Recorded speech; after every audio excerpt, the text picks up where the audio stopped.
ਵਾਹਿਗੁਰੂ ਜੀ ਕਾ ਖਾਲਸਾ ਵਾਹਿਗੁਰੂ ਜੀ ਕੀ ਫਤਿਹ। ਸੂਰਜ ਪ੍ਰਕਾਸ਼ ਗ੍ਰੰਥ ਉੱਤੇ ਅਸੀਂ ਸ਼ੁਰੂ ਤੋਂ ਵਿਚਾਰ ਚਰਚਾ ਜੋ ਹੈ ਸ਼ੁਰੂ ਕੀਤੀ ਹੈ।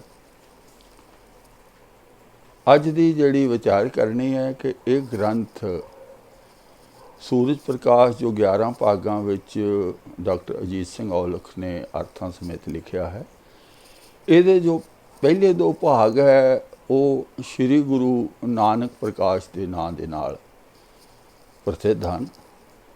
ਉਸੇ ਹੀ ਪਹਿਲੇ ਭਾਗ ਦਾ ਜੋ ਅਸੀਂ ਸਿਲਸਿਲਾ ਆਰੰਭ ਕੀਤਾ ਹੋਇਆ ਉਸ 'ਤੇ ਵਿਚਾਰ ਕਰਨੇ ਆ।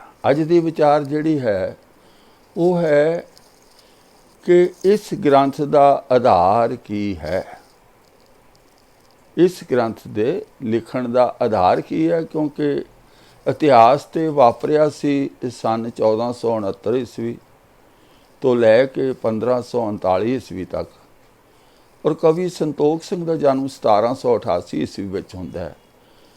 ਅਤੇ ਜਦੋਂ ਬਾਅਦ ਵਿੱਚ ਕੋਈ ਇਤਿਹਾਸ ਲਿਖਦਾ ਹੈ ਅਤੇ ਉਸ ਨੂੰ ਉਸ ਦੀ ਪ੍ਰਮਾਣਿਕਤਾ ਸਿੱਧ ਕਰਨ ਲਈ ਪੁਰਾਣੇ ਕਿਸੇ ਗ੍ਰੰਥ ਦਾ ਹਵਾਲਾ ਦੇਣਾ ਪੈਂਦਾ, ਅਤੇ ਕਵੀ ਸੰਤੋਖ ਸਿੰਘ ਜਿਹੜਾ ਹਵਾਲਾ ਦੇ ਰਿਹਾ ਉਹ ਹੈ ਬਾਲੇ ਵਾਲੀ ਜਨਮ ਸਾਖੀ।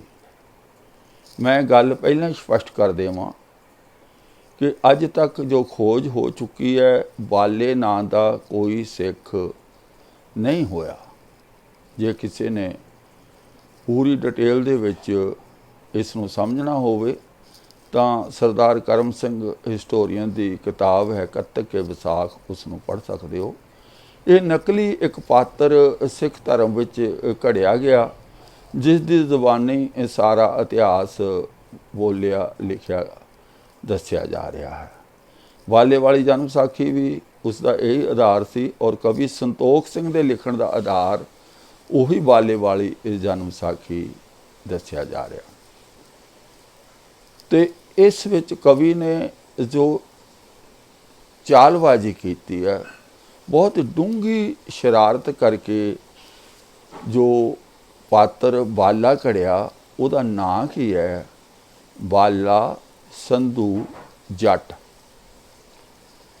ਇੱਕ ਨਾਂ ਲਿਖਣ ਦਾ, ਇਹ ਕਾਸਟ ਲਿਖਣ ਦਾ, ਗੋਤ ਲਿਖਣ ਦਾ ਮਕਸਦ ਬੜਾ ਸਾਫ਼ ਹੈ।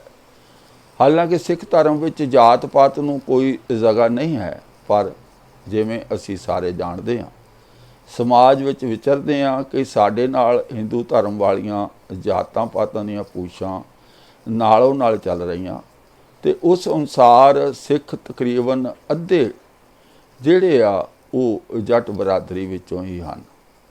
ਅਤੇ ਕਵੀ ਨੇ ਬੜੀ ਹੀ ਸ਼ੈਤਾਨੀ ਦੇ ਨਾਲ, ਬੜੀ ਚਾਲਬਾਜ਼ੀ ਦੇ ਨਾਲ ਇਹ ਪਾਤਰ ਬਾਲਾ ਘੜਿਆ, ਔਰ ਉਹਦਾ ਗੋਤ ਸੰਧੂ ਅਤੇ ਉਹਦੀ ਜਿਹੜੀ ਆ ਜਾਤ ਹੈ ਉਹ ਜੱਟ ਲਿਖ ਦਿੱਤੀ, ਤਾਂ ਕਿ ਜਦੋਂ ਕੋਈ ਸੱਚ ਦੀ ਗੱਲ ਕਰੇਗਾ, ਜਦੋਂ ਕੋਈ ਇਹ ਕਹਿਣ ਦੀ ਕੋਸ਼ਿਸ਼ ਕਰੇਗਾ ਕਿ ਇਹ ਬਾਲੇ ਨਾਂ ਦਾ ਕੋਈ ਪਾਤਰ ਹੋਇਆ ਹੀ ਨਹੀਂ, ਤਾਂ ਇਹਨੂੰ ਪਤਾ ਕਿ ਜਿਹੜੇ ਇਸ ਬਰਾਦਰੀ ਦੇ ਲੋਕ ਨੇ ਉਹ ਬੜੇ ਗੁੱਸੇਖੋਰ ਨੇ, ਉਹਨਾਂ ਨੇ ਡਾਂਗ ਚੁੱਕ ਲੈਣੇ ਆ, ਅਗਲਾ ਆਪੇ ਹੀ ਆਪਣੀ ਵਿਦਵਤਾ ਨੂੰ ਨਾਲ ਲੈ ਕੇ ਹੀ ਮਰ ਜਾਊਗਾ, ਚੁੱਪ ਕਰ ਜਾਊਗਾ। ਤਾਂ ਇਸ ਲਈ ਬਹੁਤ ਹੀ ਚਾਲਬਾਜ਼ ਤਰੀਕੇ ਨਾਲ ਬਾਲਾ ਸੰਧੂ ਜੱਟ ਨਾਂ ਦਾ ਪਾਤਰ ਇਸ ਨੇ ਘੜਿਆ। ਖੈਰ, ਅਸੀਂ ਹੁਣ ਮੰਨ ਕੇ ਚੱਲਦੇ ਹਾਂ, ਮੰਨ ਲਓ ਬਾਲਾ ਸੰਧੂ ਜੱਟ ਇਹ ਕਹਾਣੀ ਸੁਣਾ ਰਿਹਾ, ਅਤੇ ਅਸੀਂ ਇਸ ਦੀਆਂ ਸਾਰੀਆਂ ਕਮੀਆਂ ਪੇਸ਼ੀਆਂ ਕਮਜ਼ੋਰੀਆਂ ਅੱਗੇ ਅੱਗੇ ਦੇਖਦੇ ਜਾਵਾਂਗੇ ਕਿ ਕਿਵੇਂ ਇਹ ਕਹਾਣੀ ਨੂੰ, ਕਿਵੇਂ ਇਸ ਦਾ ਆਧਾਰ ਬਣਾ ਕੇ ਇਹ ਸ਼ੁਰੂ ਕਰਦਾ ਹੈ। ਕਹਾਣੀ ਸ਼ੁਰੂ ਇੱਥੋਂ ਹੁੰਦੀ ਹੈ ਕਿ ਗੁਰੂ ਅੰਗਦ ਦੇਵ ਜੀ ਨੂੰ ਜਦੋਂ ਗੁਰਗੱਦੀ ਦੇ ਦਿੱਤੀ, ਤਾਂ ਗੁਰੂ ਅੰਗਦ ਦੇਵ ਜੀ ਕਰਤਾਰਪੁਰ ਨੂੰ ਛੱਡ ਕੇ, ਜੋ ਅੱਜ ਕੱਲ੍ਹ ਪਾਕਿਸਤਾਨ ਵਿੱਚ ਹੈ, ਖਡੂਰ ਸਾਹਿਬ ਵਿਖੇ, ਜ਼ਿਲ੍ਹਾ ਅੰਮ੍ਰਿਤਸਰ, ਅੱਜ ਕੱਲ੍ਹ ਜ਼ਿਲ੍ਹਾ ਤਰਨ ਤਾਰਨ ਹੈ, ਵਿੱਚ ਆ ਗਏ। ਉੱਥੇ ਆ ਕੇ ਕਹਿੰਦੇ ਨੇ ਗੁਰੂ ਜੀ ਇਸ ਗ੍ਰੰਥ ਦੇ ਪੰਨਾ ਨੰਬਰ 34 'ਤੇ ਲਿਖਿਆ ਹੋਇਆ ਭਾਗ ਪਹਿਲਾ ਜਿਹੜਾ, ਗੁਰੂ ਅੰਗਦ ਦੇਵ ਜੀ ਨਿੱਤ ਹੀ ਆਪਣੇ ਚਿੱਤ ਵਿੱਚ ਗੁਰੂ ਨਾਨਕ ਦੇਵ ਜੀ ਨੂੰ ਚਿਤਵਦੇ ਹਨ ਅਤੇ ਸੋਚਦੇ ਰਹਿੰਦੇ ਹਨ ਕਿ ਗੁਰੂ ਨਾਨਕ ਦੇਵ ਜੀ ਨੇ ਕਿਸ ਤਰ੍ਹਾਂ ਇਸ ਸੰਸਾਰ ਵਿੱਚ ਜਨਮ ਲਿਆ, ਫਿਰ ਉਹਨਾਂ ਬਾਲ ਅਵਸਥਾ ਤੋਂ ਜਵਾਨੀ ਤੱਕ ਜੋ ਕੌਤਕ ਕੀਤੇ ਸਨ, ਉਹਨਾਂ ਦਾ ਇਤਿਹਾਸ ਕਿਹੜਾ ਚਤਰ ਸਿੱਖ ਹੈ ਜੋ ਬਿਆਨ ਕਰ ਸਕਦਾ ਹੈ। ਜਿਨ੍ਹਾਂ ਸਾਰੇ ਦੇਸ਼ਾਂ ਵਿਦੇਸ਼ਾਂ ਦੀ ਯਾਤਰਾ ਕੀਤੀ ਅਤੇ ਪਾਪੀਆਂ ਅਤੇ ਪਖੰਡੀਆਂ ਦਾ ਵਿਨਾਸ਼ ਕੀਤਾ ਹੈ। ਜਿਹੜਾ ਵਿਅਕਤੀ ਵੀ ਇਕਾਂਤ ਵਿੱਚ ਬੈਠ ਕੇ ਇੱਕ ਰਸ ਹੋ ਕੇ ਸਤਿਗੁਰੂ ਨਾਨਕ ਦੇਵ ਜੀ ਦੇ ਰਸ ਵਿੱਚ ਭਿੱਜਦਾ ਹੈ, ਉਸ ਦੀਆਂ ਸਾਰੀਆਂ ਚਿੰਤਾਵਾਂ ਅਤੇ ਉਦਾਸੀਆਂ ਦੂਰ ਹੋ ਜਾਂਦੀਆਂ ਹਨ। ਇੱਥੇ ਜਿਹੜੀ ਗੱਲ ਸਾਨੂੰ ਦੱਸੀ ਗਈ ਹੈ ਉਹ ਇਹ ਹੈ ਕਿ ਗੁਰੂ ਅੰਗਦ ਦੇਵ ਜੀ ਨੇ ਇਸ ਬਾਰੇ ਸੋਚਿਆ। ਇਹ ਕਹਾਣੀ ਘੜਨ ਵਾਲੇ ਦੀ ਯੁਕਤੀ ਹੈ, ਕਿਉਂਕਿ ਉਸਨੇ ਸਾਰਾ ਜੋ ਜ਼ਿੰਮੇਵਾਰੀ ਹੈ ਉਹ ਗੁਰੂ ਅੰਗਦ ਦੇਵ ਪਾਤਸ਼ਾਹ ਉੱਤੇ ਪਾ ਦਿੱਤੀ। ਕੋਈ ਸਿੱਖ ਦੁਨੀਆ 'ਚ ਪੈਦਾ ਨਹੀਂ ਹੋਇਆ ਕਿ ਆਪਣੇ ਗੁਰੂ 'ਤੇ ਕਿੰਤੂ ਕਰੇ, ਪਰ ਕਹਾਣੀ ਘੜਨ ਵਾਲੇ ਨੇ ਇਹ ਨਕਲੀ ਕਹਾਣੀ ਬਣਾਈ ਹੈ। ਇੱਧਰ ਤਾਂ ਗੁਰੂ ਅੰਗਦ ਦੇਵ ਜੀ ਦੇ ਮਨ ਵਿੱਚ ਇਹ ਗੱਲ ਆਈ, ਉੱਧਰੋਂ ਜਿਹੜਾ ਭਾਈ ਬਾਲਾ ਇਸਨੇ ਘੜਿਆ ਉਹ ਤਲਵੰਡੀ ਰਹਿੰਦਾ ਹੈ, ਰਾਏ ਭੋਜ ਦੀ ਤਲਵੰਡੀ, ਕਿਉਂਕਿ ਉਸ ਦਾ ਪਿੰਡ ਉਹੀ ਦੱਸਿਆ ਜਾਂਦਾ ਹੈ ਜੋ ਗੁਰੂ ਨਾਨਕ ਪਾਤਸ਼ਾਹ ਦਾ ਪਿੰਡ ਹੈ। ਇਹਦੇ ਵਿੱਚ ਇਹ ਵੀ ਲਿਖਿਆ ਉਹ ਗੁਰੂ ਨਾਨਕ ਪਾਤਸ਼ਾਹ ਤੋਂ 3 ਸਾਲ ਛੋਟਾ ਸੀ ਬਾਲਾ। ਪੂਰੀ ਭੂਮਿਕਾ ਨਾਲ, ਪੂਰੀ ਤਿਆਰੀ ਨਾਲ ਇੱਧਰ ਗੁਰੂ ਅੰਗਦ ਦੇਵ ਜੀ ਨੂੰ ਇਹ ਸੋਚਦੇ ਹੋਏ ਦਿਖਾ ਦਿੱਤਾ। ਉੱਧਰ ਭਾਈ ਬਾਲੇ ਦੇ ਮਨ ਵਿੱਚ ਵੀ ਇਹ ਖਿਆਲ ਆਇਆ ਕਿ ਗੁਰੂ ਨਾਨਕ ਦੀ ਗੱਦੀ 'ਤੇ ਹੁਣ ਕੌਣ ਬੈਠਾ ਹੈ। ਉਸਨੇ ਪਿੰਡ ਵਿੱਚ ਲੋਕ ਬੈਠੇ ਸੀ ਬਹੁਤ ਸਾਰੇ, ਜਿਵੇਂ ਬੋਹੜ ਥੱਲੇ ਬੈਠੇ ਰਹਿੰਦੇ, ਉੱਥੇ ਭਾਈ ਬਾਲੇ ਨੇ ਗੱਲ ਛੇੜੀ ਭਈ ਗੁਰੂ ਨਾਨਕ ਦੀ। ਭਾਈ ਬਾਲੇ ਨੇ ਆਪਣੇ ਪਿੰਡ ਵਿੱਚ ਲੋਕਾਂ ਨੂੰ ਪੁੱਛਿਆ ਕਿ ਗੁਰੂ ਨਾਨਕ ਆਪਣੀ ਗੱਦੀ ਉੱਪਰ ਕਿਸ ਨੂੰ ਬਿਠਾ ਗਏ ਹਨ, ਤਾਂ ਕਿਸੇ ਨੇ ਦੱਸਿਆ ਕਿ ਤ੍ਰੇਹਨ ਗੋਤ ਦੇ ਅੰਗਦ ਨਾਮੀ ਸਿੱਖ ਨੂੰ ਥਾਪਿਆ ਹੈ। ਗੁਰੂ ਅੰਗਦ ਦੇਵ ਜੀ ਨੂੰ ਗੁਰੂ ਬਣਾ ਦਿੱਤਾ। ਗੁਰੂ ਅੰਗਦ ਦੇਵ ਜੀ ਕਰਤਾਰਪੁਰ ਛੱਡ ਕੇ ਖਡੂਰ ਸਾਹਿਬ ਆ ਗਏ। ਆ ਜਿਹੜਾ ਭਾਈ ਬਾਲਾ ਬਹੁਤ ਮਹਾਨ, ਕਿਉਂਕਿ ਇਸ ਗ੍ਰੰਥ ਦੇ ਲਿਖੇ ਅਨੁਸਾਰ ਗੁਰੂ ਨਾਨਕ ਦੇਵ ਪਾਤਸ਼ਾਹ ਦਾ ਪਹਿਲਾ ਜੋ ਸਿੱਖ ਉਹ ਭਾਈ ਮਰਦਾਨਾ ਜਿਹੜਾ ਉਹਨਾਂ ਨਾਲ ਰਿਹਾ, ਪਰ ਇਸ ਗ੍ਰੰਥ ਅਨੁਸਾਰ ਤੇ ਉਹਨਾਂ ਦਾ ਰਾਈਟ ਹੈਂਡ ਭਾਈ ਬਾਲਾ ਹੈ ਗੁਰੂ ਨਾਨਕ ਪਾਤਸ਼ਾਹ ਦਾ, ਕਿਉਂਕਿ ਪੂਰੇ ਗ੍ਰੰਥ ਵਿੱਚ ਮਰਦਾਨੇ ਨੂੰ ਤਾਂ ਮਸਕਰਾ ਜਿਹਾ ਸਿੱਧ ਕੀਤਾ ਹੋਇਆ, ਐਵੇਂ ਖਿਲੌਣਾ ਜਿਹਾ ਬਣਾ ਕੇ, ਹਲਕੇ ਜਿਹੇ ਦਿਮਾਗ ਦਾ ਬੰਦਾ ਬਣਾ ਕੇ, ਜਿਸ ਨੂੰ ਭੁੱਖ ਲੱਗੀ ਰਹਿੰਦੀ ਹੈ, ਜਿਹੜਾ ਆਪਣੇ ਆਪ 'ਚ ਪਰੇਸ਼ਾਨ ਜਿਹਾ ਬੰਦਾ, ਇਹੋ ਜਿਹਾ ਬੰਦਾ ਬਣਾ ਕੇ ਇਹਨਾਂ ਨੇ ਉਸ ਨੂੰ ਰੱਖ ਦਿੱਤਾ। ਔਰ ਮੁੱਖ ਪਾਤਰ ਭਾਈ ਬਾਲੇ ਨੂੰ ਬਣਾਇਆ ਹੋਇਆ ਕਿ ਹੀ ਵਾਜ ਦਾ ਗ੍ਰੇਟ ਪਰਸਨ, ਜਿਹੜਾ ਗੁਰੂ ਦੇ ਅੰਗ ਸੰਗ ਰਹਿੰਦਾ ਸੀ, ਜਿਹਦੀ ਮਿਚਾ ਗੁਰੂ ਨਾਲ ਮਿਲਦੀ ਸੀ। ਮਰਦਾਨੇ ਨੂੰ ਤਾਂ ਭੁੱਖਾ ਨੰਗਾ ਹੀ ਦਿਖਾਇਆ। ਅਸੀਂ ਜਾਣਦੇ ਹਾਂ ਕਿ ਭਾਈ ਮਰਦਾਨਾ ਗੁਰੂ ਦਾ ਪਹਿਲਾ ਸਿੱਖ ਸੀ, ਜਿਸ ਨੇ ਸਾਰੀ ਉਮਰ ਸਤਿਗੁਰਾਂ ਦੇ ਨਾਲ ਜੋ ਹੈ ਨਿਭਾਈ ਤੋੜ ਤੱਕ, ਔਰ ਉਹਨਾਂ ਦੇ ਸੰਗ ਕਰਦਿਆਂ ਹੀ ਉਹ ਅੰਤਮ ਸਮਾਂ ਉਹਨਾਂ ਦਾ ਆਇਆ।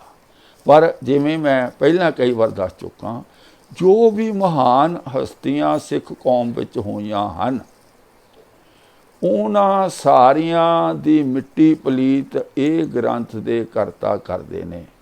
ਕਵੀ ਸੰਤੋਖ ਸਿੰਘ ਦੀ ਅੱਜ ਵਿਚਾਰ ਹੋ ਰਹੀ, ਜਾਂ ਹੋਰ ਵੀ ਗ੍ਰੰਥ ਨੇ, ਜਿਵੇਂ ਬੰਦਾ ਸਿੰਘ ਬਹਾਦਰ ਮਹਾਨ ਸਨ, ਉਸ ਦੀ ਮਿੱਟੀ ਪਲੀਤ ਇਹਨਾਂ ਕੀਤੀ।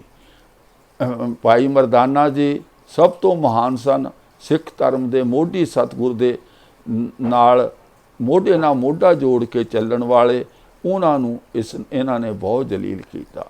ਔਰ ਦੁਨੀਆ ਦੇ ਵਿੱਚ ਸਭ ਤੋਂ ਮਹਾਨ ਪਿਤਾ ਜੇ ਕਹਿਣਾ ਹੋਵੇ ਮੈਨੂੰ, ਤੇ ਮੈਂ ਇਸ ਚੀਜ਼ ਤੋਂ ਗੁਰੇਜ਼ ਨਹੀਂ ਕਰਾਂਗਾ।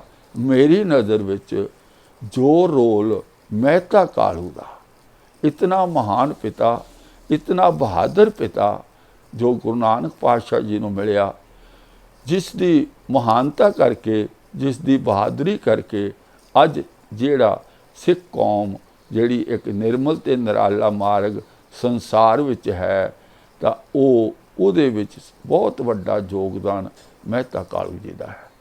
ਹਾਲਾਂਕਿ ਇਸ ਗ੍ਰੰਥ ਵਿੱਚ ਉਸ ਨੂੰ ਇਤਨਾ ਜਲੀਲ ਕੀਤਾ ਗਿਆ ਕਿ ਰਾਏ ਬਲਾਰ ਵੀ ਜਲੀਲ ਕਰਦਾ, ਉਸ ਨੂੰ ਬਹੁਤ ਡਾਂਟਦਾ ਔਰ ਗ੍ਰੰਥ ਵਿੱਚ ਵਾਰ-ਵਾਰ ਉਸ ਨੂੰ ਲਾਲਚੀ, ਕ੍ਰੋਧੀ, ਜ਼ਾਲਮ ਸਿੱਧ ਕੀਤਾ ਗਿਆ।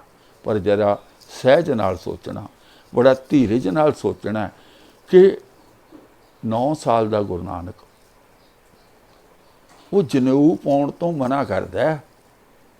ਆਪਣੇ ਬੱਚਿਆਂ ਨੂੰ ਦੇਖੋ ਨਾ, ਬਾਹਰਲੇ ਦੇਸ਼ਾਂ ਦੀ ਗੱਲ ਨਹੀਂ ਕਰਨੀ ਜਿੱਥੇ ਪੁਲਿਸ ਬੁਲਾ ਲਈ ਜਾਂਦੀ ਹੈ, ਅਸੀਂ ਭਾਰਤ ਦੇਸ਼ ਦੀ ਗੱਲ ਕਰਨੀ, ਹਿੰਦੁਸਤਾਨ ਦੀ ਗੱਲ ਕਰਨੀ। ਕੋਈ 9 ਸਾਲ ਦਾ ਬੱਚਾ ਆਪਣੇ ਪਿਤਾ ਦਾ ਕਹਿਣਾ ਅਗਰ ਨਾ ਮੰਨੇ, ਉਹ ਵੀ ਭਰੀ ਸਭਾ ਵਿੱਚ, ਜਦੋਂ ਸਾਰੇ ਰਿਸ਼ਤੇਦਾਰ, ਸਮਾਜ, ਬਰਾਦਰੀ, ਧਾਰਮਿਕ ਆਗੂ ਇਕੱਠੇ ਹੋਏ ਹੋਣ ਔਰ ਉਹ ਮਨਾ ਕਰਦੇ ਕਿ ਮੈਂ ਜਨੇਊ ਕਿਉਂ ਪਾਵਾਂ, ਮੈਂ ਨਹੀਂ ਪਾਉਂਦਾ। ਤੇ ਅੱਜ ਅਸੀਂ, ਸਾਡਾ ਬੱਚਾ ਕੋਈ ਐਸੇ ਗੱਲ ਕਰੇ, ਅਸੀਂ ਵੀ ਅੱਗ ਬਬੂਲੇ ਹੋ ਜਾਵਾਂਗੇ, ਮਾਰਾਂਗੇ, ਕੁੱਟਾਂਗੇ, ਜ਼ਬਰਦਸਤੀ ਕਰਾਂਗੇ। ਪਰ ਧੰਨ ਉਹ ਪਿਤਾ ਮਹਿਤਾ ਕਾਲੂ ਜਿਸ ਨੇ ਉਹ ਸਾਰੇ ਸਮਾਜ ਦਾ ਬੋਝ ਤਾਂ ਚੁੱਕ ਲਿਆ, ਉਸ ਸਾਰੇ ਸਮਾਜ ਦੀ ਜਲਾਲਤ, ਜੋ ਸਮਾਜ ਉਹ ਉਹਨਾਂ ਬਾਰੇ ਬੁਰੀਆਂ ਗੱਲਾਂ ਕਰਦਾ ਸੀ, ਉਹਨਾਂ ਨੂੰ ਸਹਿਣ ਕੀਤਾ, ਪਰ ਆਪਣੇ ਪੁੱਤਰ ਗੁਰੂ ਨਾਨਕ ਦਾ ਸਾਥ ਦਿੱਤਾ। ਉਹਨੇ ਕਿਹਾ ਕਿ ਭਾਈ ਇਹ ਆਜ਼ਾਦ ਹੈ, ਇਹ ਆਜ਼ਾਦ ਹਸਤੀ ਪੈਦਾ ਹੋਈ ਹੈ, ਜਨੇਊ ਸਾਡੀ ਰਸਮ ਜ਼ਰੂਰ ਹੈ ਪਰ ਇਹ ਨਹੀਂ ਪਾਉਣਾ ਚਾਹੁੰਦਾ, ਤਾਂ ਫਿਰ ਕਿਹੜੀ ਗੱਲ ਹੈ। ਉਹ ਆਪਣੇ ਪੁੱਤਰ ਨਾਲ ਖੜੇ ਹੋਏ ਸੀ। ਮੈਂ ਇਹ ਗੱਲ ਕਿਉਂ ਕਰ ਰਿਹਾ, ਇਹ ਤੁਹਾਨੂੰ ਕਿਸੇ ਕਥਾਕਾਰ ਨੇ, ਕਿਸੇ ਤੁਹਾਨੂੰ ਪ੍ਰਚਾਰਕ ਨੇ, ਕਿਸੇ ਸਿੱਖ ਫਿਲਾਸਫਰ ਨੇ ਇਹ ਗੱਲ ਨਹੀਂ ਜੇ ਦੱਸਣੀ। ਅੰਦਾਜ਼ਾ ਲਾਓ ਨਾ, 9 ਸਾਲ ਦਾ ਬੱਚਾ, ਜਨੇਊ ਦਾ ਪੂਰਾ ਪ੍ਰਬੰਧ, ਹਜ਼ਾਰਾਂ ਰੁਪਏ ਦਾ ਖਰਚਾ ਕੀਤਾ ਹੋਏਗਾ, ਕਿੰਨਾ ਤਰਗਤ ਕੀਤਾ ਹੋਏਗਾ ਔਰ ਕਿੰਨੀ ਬੇਇੱਜ਼ਤੀ ਹੁੰਦੀ ਹੈ ਐਸੇ ਸਮੇਂ ਅਗਰ ਕੋਈ ਜੋ ਹੈ ਮਨਾ ਕਰ ਦੇ। ਪਰ ਮਹਿਤਾ ਕਾਲੂ ਨੇ ਉਹ ਸਾਰਾ ਜਰਿਆ, ਉਹ ਸਾਰਾ ਝੱਲਿਆ, ਪਰ ਆਪਣੇ ਪੁੱਤਰ ਦੇ ਨਾਲ ਸਾਥ ਦਿੱਤਾ। ਇਵੇਂ ਭਾਈ ਮਰਦਾਨਾ ਘਰ-ਬਾਰ ਛੱਡ ਕੇ, ਯਾਰ ਕੰਮ-ਕਾਰ ਛੱਡ ਕੇ, ਆਪਣੇ ਬੱਚਿਆਂ ਨੂੰ ਛੱਡ ਕੇ, ਕੋਈ ਸੌਖਾ ਕੰਮ ਨਹੀਂ ਹੁੰਦਾ। ਅਸੀਂ ਨੌਕਰੀ ਪੇਸ਼ਾ ਲਈ ਵੀ ਜਾਈਦਾ, ਸਾਲ ਵਿੱਚ 2-4 ਵਾਰ ਬੱਚਿਆਂ ਨੂੰ ਮਿਲਣ ਆਈਦਾ, ਉੱਥੇ ਤਨਖਾਹਾਂ ਵੀ ਮਿਲਦੀਆਂ, ਉੱਥੇ ਸਾਰੀ ਸੁਵਿਧਾ ਵੀ ਹੁੰਦੀ ਹੈ, ਪਰ ਫਿਰ ਵੀ ਸਾਨੂੰ ਬੜਾ ਔਖਾ ਲੱਗਦਾ। ਪਰ ਇੱਥੇ ਭਾਈ ਮਰਦਾਨਾ ਸਿਰਫ ਗੁਰੂ ਦਾ ਸਾਥੀ ਬਣ ਕੇ ਸੰਦੇਸ਼ ਦੇਣ ਦੇਸ਼ ਵਿਦੇਸ਼ ਵਿੱਚ ਗਿਆ। ਪਰ ਜਰਾ ਇਹ ਕਵੀ ਸੰਤੋਖ ਸਿੰਘ ਦਾ ਗ੍ਰੰਥ ਪੜ੍ਹ ਲਓ, ਬਾਲੇ ਵਾਲੀ ਜਨਮ ਸਾਖੀ ਪੜ੍ਹ ਲਓ, ਕੋਈ ਵੀ ਜਿੱਥੇ ਗੁਰੂ ਨਾਨਕ ਦਾ ਇਤਿਹਾਸ ਲਿਖਿਆ ਹੋਇਆ ਉੱਥੇ ਭਾਈ ਮਰਦਾਨੇ ਨੂੰ ਪੂਰਾ ਜਲੀਲ ਕੀਤਾ ਹੋਇਆ ਔਰ ਮੁਖਤਿਆਰ ਬਣ ਗਿਆ ਭਾਈ ਬਾਲਾ। ਇਹ ਮਤਲਬ ਜਿੱਦਾਂ ਨਾ ਉਸ ਨੂੰ ਟਾਉਂਟਿੰਗ ਕਰਦੇ ਆ, ਹਰ ਜਗ੍ਹਾ ਉਸ ਦੇ ਉੱਤੇ ਸ਼ਬਦ ਬਾਣ ਸੁੱਟਦੇ ਆ, ਇਸ ਤਰ੍ਹਾਂ ਕਰਕੇ ਇਹ ਭਾਈ ਬਾਲਾ ਜੋ ਨਕਲੀ ਹੈ ਇਹ ਕਰਦਾ ਰਿਹਾ। ਸੋ ਭਾਈ ਬਾਲੇ ਦੀ ਅੱਜ ਗੱਲ ਚੱਲ ਰਹੀ ਹੈ। ਭਾਈ ਬਾਲਾ ਜਿਹੜਾ ਉਹ ਪੁੱਛ ਰਿਹਾ ਕਿ ਗੁਰੂ ਨਾਨਕ ਦੀ ਗੱਦੀ 'ਤੇ ਕੌਣ ਹੈ। ਅੱਗੇ ਤੁਸੀਂ ਜਾਣੋਗੇ, ਦੇਖੋਗੇ ਕਿ ਇਹ ਭਾਈ ਬਾਲਾ ਜਿਹੜਾ ਜਾ ਕੇ ਕਹੇਗਾ ਮੈਂ ਗੁਰੂ ਨਾਨਕ ਦੇ ਨਾਲ ਬਚਪਨ ਤੋਂ ਲੈ ਕੇ ਆਖਰ ਤੱਕ ਰਿਹਾ, ਪ੍ਰਚਾਰ ਫੇਰੀਆਂ ਵਿੱਚ ਮੈਂ ਉਹਦਾ ਸੰਗੀ ਸਾਥੀ ਸੀ, ਜਿੱਥੇ ਜਿੱਥੇ ਗੁਰੂ ਨਾਨਕ ਪਾਤਸ਼ਾਹ ਗਏ ਭਾਈ ਬਾਲਾ ਕਹਿੰਦਾ ਮੈਂ ਵੀ ਨਾਲ ਸੀ। ਇੱਥੋਂ ਤੱਕ ਉਹ ਸੱਚੇ ਸੌਦੇ ਵਾਲੀ ਕਹਾਣੀ ਹੈ, ਜਾਂ ਇੱਥੇ ਆ ਕੇ ਮੋਦੀ ਖਾਨੇ ਵਿੱਚ ਨੌਕਰੀ ਵਾਲੀ ਕਹਾਣੀ ਆ। ਬਾਲਾ ਹਰ ਜਗ੍ਹਾ ਨਾਲ, ਕਿਉਂਕਿ ਕਹਾਣੀ ਤਾਂ ਇਹਨਾਂ ਨੇ ਬਾਅਦ ਵਿੱਚ ਘੜੀ ਆ। ਬਾਲਾ ਪਾਤਰ ਤਾਂ ਘੜਿਆ ਗੁਰੂ ਨਾਨਕ ਦੇ ਅੰਗ ਸੰਗ ਰਹਿਣ ਵਾਲਾ ਕਿਉਂਕਿ ਭਾਈ ਮਰਦਾਨੇ ਦੀ ਤਾਂ ਮੌਤ ਹੋ ਗਈ ਸੀ। ਜਦੋਂ ਹਾਲੇ ਗੁਰੂ ਸਾਹਿਬ ਪ੍ਰਚਾਰ ਫੇਰੀਆਂ ਤੋਂ ਵਾਪਸ ਆ ਰਹੇ ਸੀ ਉਦੋਂ ਮੌਤ ਹੋ ਗਈ ਸੀ। ਹੁਣ ਇੱਕ ਜਲੀਲ ਕਰਨ ਲਈ, ਗੁਰੂ ਨਾਨਕ ਦੀ ਹੇਠੀ ਕਰਨ ਲਈ, ਗੁਰੂ ਨਾਨਕ ਦੀ ਬੇਇੱਜ਼ਤੀ ਕਰਨ ਲਈ ਇਤਿਹਾਸ ਰਚਨਾ ਸੀ, ਤਾਂ ਫਿਰ ਕਿਹੜਾ ਤਰੀਕਾ ਸੀ। ਇੱਕ ਨਵਾਂ ਪਾਤਰ ਬਾਲਾ ਕੱਢ ਰਿਹਾ। ਉਹ ਬਾਲਾ ਇਤਨਾ ਮਹਾਨ ਆਪਣੇ ਆਪ ਨੂੰ ਦੱਸਦਾ ਕਿ ਹਰ ਜਗ੍ਹਾ ਮੈਂ ਨਾਲ ਸੀ। ਹੁਣ ਜਰਾ ਖਿਆਲ ਕਰਨਾ, सन 1532 ईस्वी विच भाई लहणा गुरु अंगद देव जी गुरु नानक दे दरबार विच आ गए सन और 1532 तो लैके 1539 तक 7 साल गुरु जी दे नाल रहे। पर भाई बाला कदी आया ही नहीं। असी अगे समझते हाँ जे एडा प्यारा सी ए जरूरी थोड़ी कि कोई विआह शादी जा काम होवे तां भी मिलण आउणा। अपने सज्जणा मित्रां नूं तां आपां साल 2 साल बाद मिलण जाने ही आ। वो भी एडा प्यारा सिख भाई बाला जिहड़ा हर जगह नाल रिहा होवे और वो भाई बाला हुण कदी उहदे दिमाग विच गुरु नूं मिलण दी तांघ ही ना होवे। असल विच कोई भाई बाला होया ही नहीं। असली गल ये है। आओ असी अगे देखते हैं। भाई बाले ने अपने पिंड विच लोकां नूं पुछया कि गुरु नानक अपनी गद्दी उपर किस नूं बिठा गए हन। तां किसी ने दस्या कि त्रेहन गोत दे अंगद नामी सिख नूं थापिया है। जदों भाई बाला अच्छा फिर की होया उधर उसे वेले भाई बाला खडूर साहब ले चल पिया। ते जदों भाई बाला खडूर साहब पहुँचे तो की देखते ने भाई बाला खडूर साहब विखे गुरु अंगद देव जी नूं मिलिया। गुरु जी ने पूछया तुसी कित्थों आए हो। आ जिहड़ा सवाल है जे सिख थोड़े जे ठरमे नाल थोड़े जे सहज नाल इस सवाल नूं देखणगे समझणगे तो पता लग जू कहानी झूठी आ। वो 7 साल गुरु भाई लहणा गुरु नानक देव के दरबार विच रहे ते भाई बाला कदी 7 सालां विच करतारपुर एक बार भी नहीं आया। किहड़ा प्यार है किहड़ी सांझ है यार। बुढ़ापे विच तां एक दूजे की खबर ज़्यादा लई दी। गुरु नानक नालों बुढ़ा थोड़ी सी 3 साल छोटा सी थोड़ा आ जा सकता सी। हुण भी तो आया ना। हुण जे खडूर साहब पहुँचे आ तो पहलां तो करतारपुर आउणा सी पर नहीं। ये कहानी घाड़ियां ने जिद्दां कहानी बनाउणी उवें बनाउणी है। ते गुरु अंगद पातशाह जी पुछदे ने कि भाई तू कित्थों आया कित्थों आए हो। सवाल कि ये भाई बाले अते गुरु अंगद देव जी की पहली मिलनी सी। ये संसार तो इंज लगदा पहली मिलनी सी। भाई बाला कदी नहीं आया। अगी जिहड़ी गल है वो बाले ने कहा मेरा नाम बाला है। भाई बाले ने कहा गुरु अंगद देव जी नूं मेरा नाम बाला है। गोत संधू जट राय भोई दी तलवंडी मेरा जन्म स्थान है। गुरु अंगद देव जी ने बाले नूं पुछया तुहाडा गुरु कौन है। आ देख लो दूजा सवाल। 7 सालां विच गुरु नानक पातशाह ते भाई लहणा गुरु अंगद देव जी इकट्ठे रहिंदे सन। आपां किसी दे नाल इकट्ठे रहीए तो असी पत्थर बन के थोड़ी रहने आ। कदी किसी बंदे दे नाल आपां इकट्ठे रहिंदे होइए एक जगह दिन रात तो कोई ना कोई गल तो करते हैं ना। गल की करते हैं अपने पिछले समय दी भी असी प्रचार फेरियां ते जांदे सी। एक बार 8 साल लगे एक बार 7 साल लगे। असी फलानी दिशा विच गए उत्थे फिर ना ऐ होया भाई मरदाने ने ऐ कहा भाई बाले ने ऐ कहा। हुण जदों जेकर गुरु नानक पातशाह दे नाल सचमुच ही भाई बाला रहा हुंदा तो जदों इसने दस्सिया सी मन लो ये 7 सालां 'च कदी करतारपुर नहीं आया सी पर जदों इसने अपना नां दस्सिया सी मेरा नां भाई बाला संधू जट राय भोज दी तलवंडी का रहण वाला उस वेले गुरु अंगद देव के मन में खटक जानी चाहिए सी भी उही भाई बाला जिहदे बारे सतगुरु जी दस्सिया करते सन। इहदा मान लो 7 सालां विच गुरु नानक पातशाह ने कदी भाई बाले का जिक्र नहीं किया क्योंकि भाई बाला होवे तो उसका जिक्र कर दे ना। भाई बाला कोई है ही नहीं सी।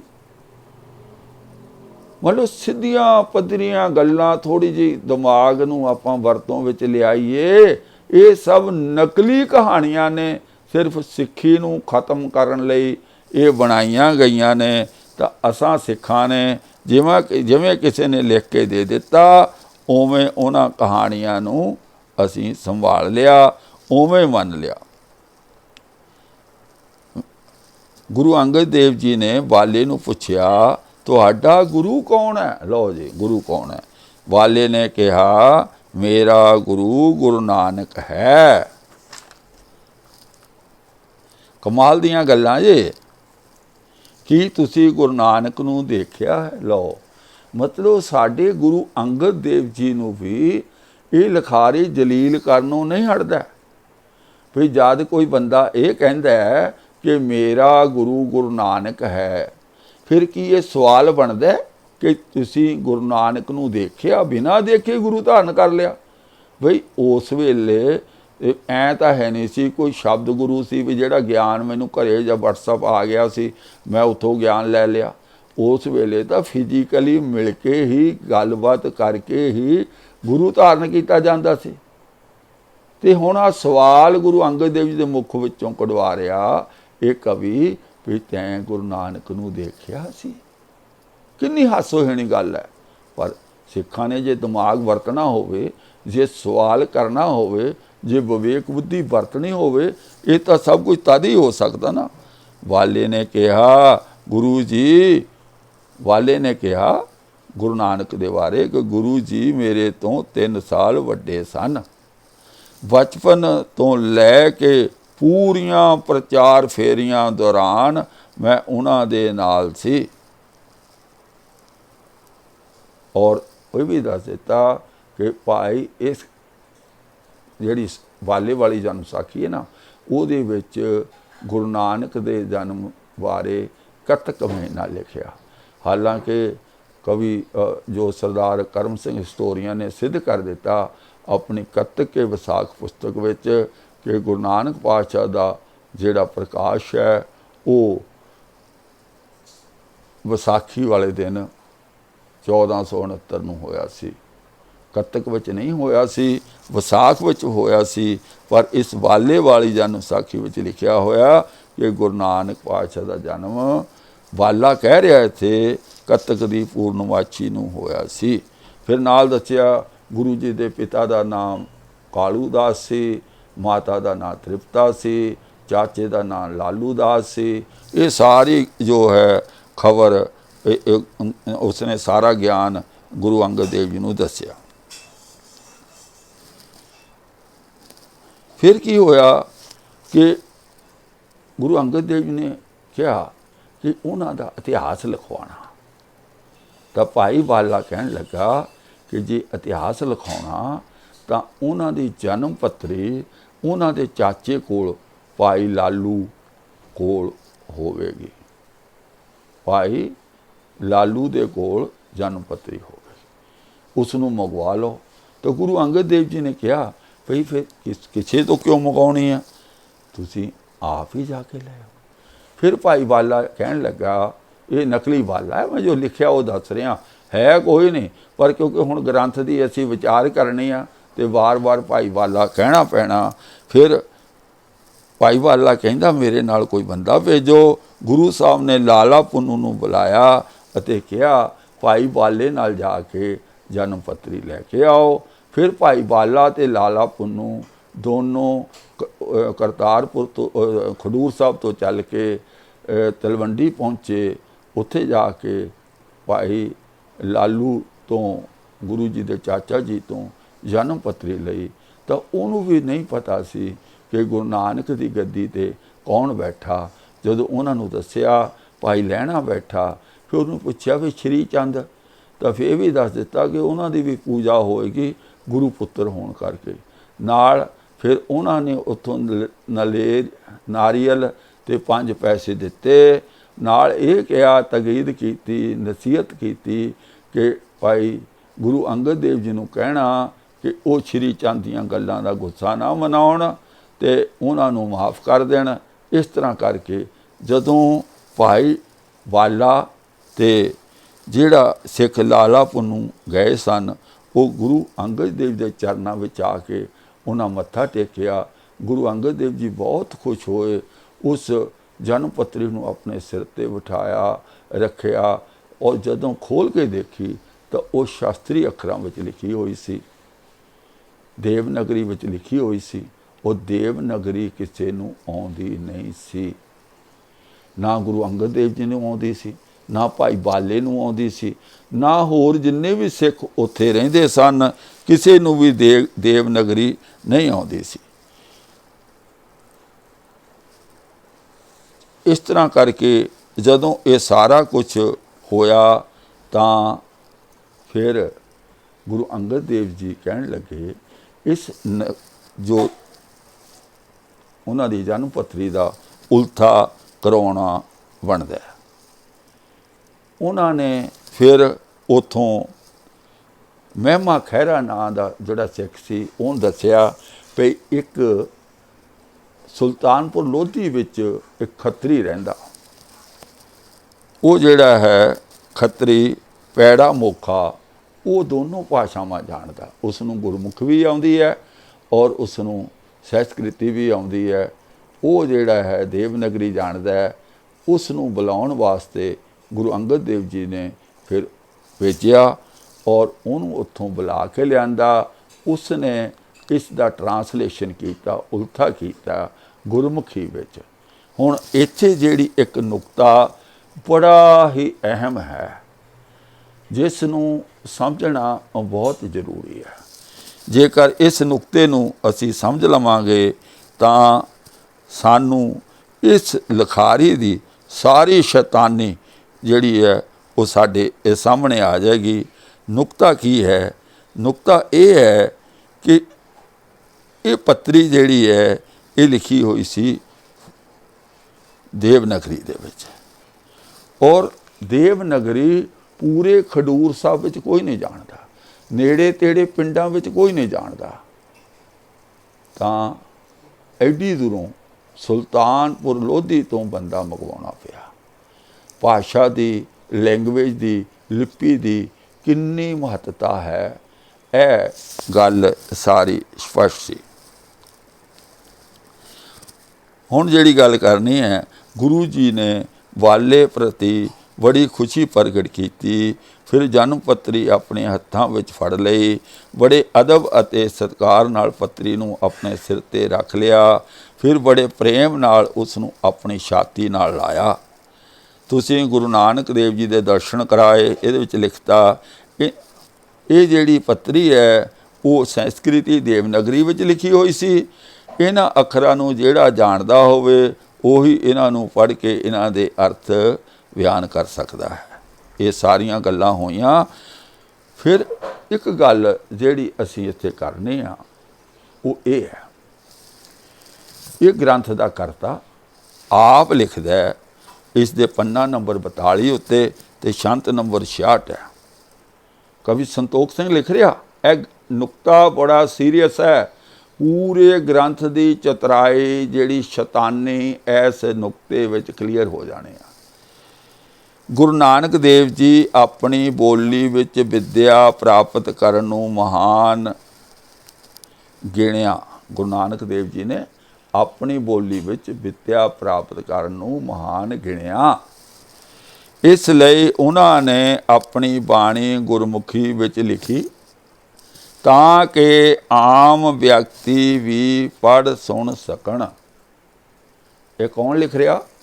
ਕਵੀ ਸੰਤੋਖ ਸਿੰਘ। ਉਹਨੂੰ ਪਤਾ ਹੈ ਕਿ ਸਾਡੇ ਗੁਰੂ ਦੀਆਂ ਖੁਸ਼ੀਆਂ ਤਦ ਆ ਜੇਕਰ ਅਸੀਂ ਆਪਣੇ ਜਿਹੜੇ ਗ੍ਰੰਥ ਨੇ ਉਸ ਬੋਲੀ ਵਿੱਚ ਲਿਖੀਏ ਜਿਹੜੀ ਬੋਲੀ ਉਸ ਕਿੱਤੇ ਦੇ ਲੋਕਾਂ ਨੂੰ ਸਿੱਧੀ ਸਮਝ ਆਉਂਦੀ ਹੋਵੇ। ਔਰ ਫਿਰ ਮਨ ਜਾਣਤ ਸਭ ਬਾਤ ਜਾਣਤ ਹੀ ਅਵਗਣ ਕਰੇ। ਮਤਲਬ ਜਾਣ ਬੁੱਝ ਕੇ ਇਹਨੂੰ ਪਤਾ ਹੈ ਕਿ ਸਿੱਖਾਂ ਨੂੰ ਗੁਰਮੁਖੀ ਤੇ ਪੰਜਾਬੀ ਆਉਂਦੀ ਹੈ, ਪਰ ਇਸ ਸ਼ੈਤਾਨ ਬੰਦੇ ਨੇ ਐਡਾ ਵੱਡਾ ਗ੍ਰੰਥ ਲਿਖ ਦਿੱਤਾ ਬ੍ਰਿਜ ਭਾਸ਼ਾ ਵਿੱਚ। ਜਿਹੜੀ ਅੱਜ ਤੱਕ ਸਾਨੂੰ ਸਮਝ ਨਹੀਂ ਆਉਂਦੀ, ਜੇ ਅਰਥ ਨਾ ਕੀਤੇ ਹੁਣ ਮੈਂ ਇਹਦੇ ਬਾਰੇ ਕੁਝ ਨਹੀਂ ਦੱਸ ਸਕਦਾ।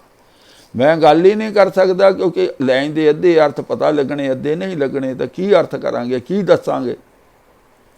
ਸੋ ਆ ਜਿਹੜਾ ਨੁਕਤਾ ਅਗਰ ਸਿੱਖੋ, ਸਮਝ ਲਓਗੇ ਤੇ ਤੁਹਾਨੂੰ ਸਮਝ ਆ ਜਾਏਗੀ ਕਿ ਇਹ ਕਵੀ ਸੰਤੋਖ ਸਿੰਘ ਸਾਡਾ ਨਹੀਂ। ਕਵੀ ਸੰਤੋਖ ਸਿੰਘ ਦੇ ਪਿਤਾ ਦੇਵਾ ਸਿੰਘ ਜੀ ਨੂੰ ਪਤਾ ਸੀ ਆਹ ਗੱਲ ਗੁਰੂ ਨਾਨਕ ਪਾਤਸ਼ਾਹ ਦੀ, ਕਿ ਸਿੱਖਾਂ ਨੂੰ ਆਪਣੀ ਮਾਤ ਭਾਸ਼ਾ ਪੰਜਾਬੀ ਤੇ ਗੁਰਮੁਖੀ ਲਿਪੀ ਦਾ ਗਿਆਨ ਹੋਣਾ ਚਾਹੀਦਾ ਹੈ, ਕਿਉਂਕਿ ਸਾਡੀਆਂ ਸਮਾਜਿਕ ਸਾਂਝਾਂ ਔਰ ਸਾਡੇ ਜਿਹੜੇ ਨੇ ਧਾਰਮਿਕ ਗ੍ਰੰਥ, ਉਹਨਾਂ ਨੂੰ ਪੜ੍ਹਨ ਵਿੱਚ ਸਮਝਣ ਵਿੱਚ ਸਹੂਲਤ ਮਿਲੇਗੀ। ਇਸੇ ਕਰਕੇ ਪਿਤਾ ਦੇਵਾ ਸਿੰਘ ਨੇ ਇਹਨਾਂ ਨੂੰ ਦਰਬਾਰ ਸਾਹਿਬ ਦੇ ਗ੍ਰੰਥੀ ਸੰਤ ਸਿੰਘ ਦੇ ਕੋਲ ਪੜ੍ਹਨਾ ਪਾਇਆ। 15 ਸਾਲ ਇਹ ਕਵੀ ਉੱਥੇ ਪੜ੍ਹਿਆ, ਪਰ ਕਹਿੰਦੇ ਨਾ ਜਿੱਦਾਂ ਪੂਛ ਸਿੱਧੀ ਨਹੀਂ ਹੁੰਦੀ, ਇਹਦਾ ਵਲ ਉਵੇਂ ਰਿਹਾ। ਉੱਥੋਂ ਸਭ ਕੁਝ ਸਿੱਖ ਕੇ ਵੀ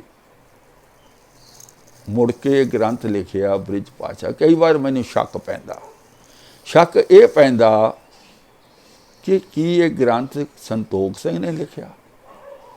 ਜਿਹੜਾ ਬੰਦਾ ਗੁਰਮੁਖੀ ਜਾਣਦਾ ਹੋਵੇ, ਜਿਸ ਬੰਦੇ ਨੂੰ ਪੰਜਾਬੀ ਆਉਂਦੀ ਹੋਵੇ, ਜਿਹੜਾ ਬੰਦਾ ਗੁਰਦੁਆਰੇ ਵਿੱਚ ਪੜ੍ਹਿਆ ਹੋਵੇ, ਜਿਸ ਬੰਦੇ ਨੂੰ ਇਹ ਪਤਾ ਹੋਵੇ ਕਿ ਮੇਰੇ ਗੁਰੂ ਦੀ ਖੁਸ਼ੀ ਇਸ ਗੱਲ ਵਿੱਚ ਹੈ, ਉਹ ਆਪਣੇ ਗ੍ਰੰਥ ਵਿੱਚ ਲਿਖ ਵੀ ਰਿਹਾ ਕਿ ਗੁਰੂ ਨਾਨਕ ਪਾਤਸ਼ਾਹ ਨੇ ਇਹ ਵਿਧਾਨ ਬਣਾਇਆ ਸੀ ਕਿ ਜਿਹੜਾ ਰਚਨਾ ਕਰਨੀ ਹੈ ਉਹ ਆਮ ਲੋਕਾਂ ਦੀ ਬੋਲੀ ਵਿੱਚ ਕਰਨੀ ਹੈ। ਹੁਣੇ ਤੁਸੀਂ ਸਰਵਣ ਕੀਤਾ।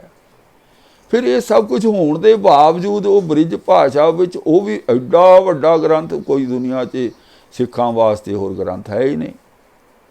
ਵੀ ਜਾਂ ਤਾਂ ਕਿਸੇ ਨੇ ਗ੍ਰੰਥ ਲਿਖ ਕੇ ਇਸ ਦੇ ਦਸਤਖਤ ਕਰਾ ਲਿਆ, ਇਹ ਲਿਖਿਆ ਹੀ ਨਹੀਂ, ਜਾਂ ਫਿਰ ਇਹ ਪੱਕਾ ਸਿੱਖ ਧਰਮ ਦਾ ਨੰਬਰ 1 ਵੈਰੀ, ਦੁਸ਼ਮਣ, ਸਾਨੂੰ ਦੇਵੀ ਦੀ ਪੂਜਾ 'ਚ ਲਾਉਣ ਵਾਲਾ। ਇਹ ਹੁਣ ਮੈਂ ਕੋਈ ਫੈਸਲਾ ਤਾਂ ਨਹੀਂ ਕਰ ਸਕਦਾ, ਉਹਦੇ ਲਿਖੇ ਵਿੱਚੋਂ ਹੀ ਤੁਹਾਨੂੰ ਦੱਸ ਰਿਹਾ ਕਿ ਲਿਖ ਇਹ ਰਿਹਾ ਕਿ ਗੁਰੂ ਸਾਹਿਬ ਕਹਿ ਰਹੇ ਆਪਣੀ ਬੋਲੀ ਵਿੱਚ ਕਰਨਾ ਸਭ ਕੁਝ, ਪਰ ਆਪ ਇਹ ਉਲਟ ਕਰ ਰਿਹਾ। ਇਹ ਕਿਉਂ ਕਰ ਰਿਹਾ, ਇਹ ਕਹਾਣੀ ਇਹੀ ਜਾਣਨ ਜਾਂ ਇਸ ਨੂੰ ਮਹਾਨ ਚੂੜਾਮਣੀ ਕਹਿਣ ਵਾਲੇ ਜਾਣਨ। ਮੈਂ ਤੁਹਾਡੇ ਸਾਹਮਣੇ ਸਭ ਕੁਝ ਸਪਸ਼ਟ ਕਰ ਦਿੱਤਾ। ਮੈਨੂੰ ਇਹ ਸਿੱਖ ਨਹੀਂ ਜੇ ਜਾਪਦਾ, ਮੈਨੂੰ ਸਿੱਖਾਂ ਦਾ ਹਥੈਚੀ ਨਹੀਂ ਜਾਪਦਾ, ਮੈਨੂੰ ਸਿੱਖਾਂ ਦਾ, ਗੁਰੂ ਗ੍ਰੰਥ ਸਾਹਿਬ ਜੀ ਦਾ, ਗੁਰਮਤ ਦਾ ਨੰਬਰ 1 ਦੁਸ਼ਮਣ ਜਾਪਦਾ ਹੈ, ਜਿਹੜਾ ਅੰਮ੍ਰਿਤਮਈ ਸੱਚ ਦੇ ਵਿੱਚ ਮਨਮਤ ਰੂਪੀ ਜ਼ਹਿਰ ਮਿਲਾਉਣ ਲਈ ਪੂਰੀ ਜ਼ਿੰਦਗੀ ਜਿਸ ਨੇ ਲਗਾ ਦਿੱਤੀ। ਇੱਕੋ ਬੇਨਤੀ ਜੋ ਮੈਂ ਵਾਰ-ਵਾਰ ਕਰਿਆ ਕਰਦਾ, ਵੀ ਇਹ ਖੋਜ ਵਿਚਾਰ ਹੈ, ਇਹ ਤੁਹਾਡੇ ਸਹਿਯੋਗ ਤੋਂ ਬਗੈਰ ਇਹ ਕਿਸੇ ਕੰਮ ਦੀ ਨਹੀਂ। ਜੇ ਮੈਂ ਵੀਡੀਓ ਬਣਾ ਦੇਵਾਂ, ਕੋਈ ਸੁਣੇ ਨਾ, ਤਾਂ ਕੀ ਫਾਇਦਾ? ਗ੍ਰੰਥਾਂ 'ਚ ਤਾਂ ਪਹਿਲਾਂ ਬਹੁਤ ਕੁਝ ਲਿਖਿਆ ਹੋਇਆ, ਦੁਨੀਆ ਨੂੰ ਬਹੁਤ ਕੁਝ ਪਹਿਲਾਂ ਆਉਂਦਾ, ਅਗਰ ਉਹ ਸਾਂਝਾ ਨਾ ਹੋਵੇ, ਉਹ ਲੋਕਾਂ ਤੱਕ ਨਾ ਪੁੱਜੇ, ਲੋਕਾਂ ਨੂੰ ਅਪੀਲ ਨਾ ਕਰੇ, ਤੇ ਇਸ ਕਰਕੇ ਮੈਂ ਬੇਨਤੀ ਕਰਿਆ ਕਰਦਾ, ਮੇਰੇ ਚੈਨਲ ਸੱਚ ਦੀ ਖੋਜ ਵਿਦ ਬਲਦੇਵ ਸਿੰਘ MA ਨੂੰ ਸਬਸਕ੍ਰਾਈਬ ਕਰੋ, ਵੀਡੀਓ ਨੂੰ ਸੁਣੋ, ਸਾਂਝਾ ਕਰੋ, ਪਸੰਦ ਕਰੋ, ਤੇ ਘੰਟੀ ਦਾ ਬਟਨ ਵੀ ਦਬਾ ਦਿਓ, ਤਾਂ ਕਿ ਜਦੋਂ ਮੈਂ ਕੋਈ ਵੀਡੀਓ ਬਣਾਵਾਂ ਤੁਹਾਡੇ ਤੱਕ ਪੁੱਜ ਜਾਵੇ। ਇਹ ਲੜੀ ਇਵੇਂ ਚੱਲਦੀ ਰਹੇਗੀ, ਕਿਵੇਂ ਉਲਥਾ ਕੀਤਾ, ਕੀ ਇਹ ਉਣਤਾਈਆਂ ਨੇ, ਇਹਦਾ ਆਧਾਰ ਕੀ ਹੈ, ਇਹ ਕਿਵੇਂ ਗਲਤ ਹੈ, ਅਸੀਂ ਅੱਗੇ ਜਾਣਾਂਗੇ। ਆਓ ਭੁੱਲਾਂ ਚੁੱਕਾਂ ਦੀ ਮਾफ़ੀ, ਆਓ ਫਤਿਹ ਬੁਲਾਈਏ। ਵਾਹਿਗੁਰੂ ਜੀ ਕਾ ਖਾਲਸਾ, ਵਾਹਿਗੁਰੂ ਜੀ ਕੀ ਫਤਿਹ।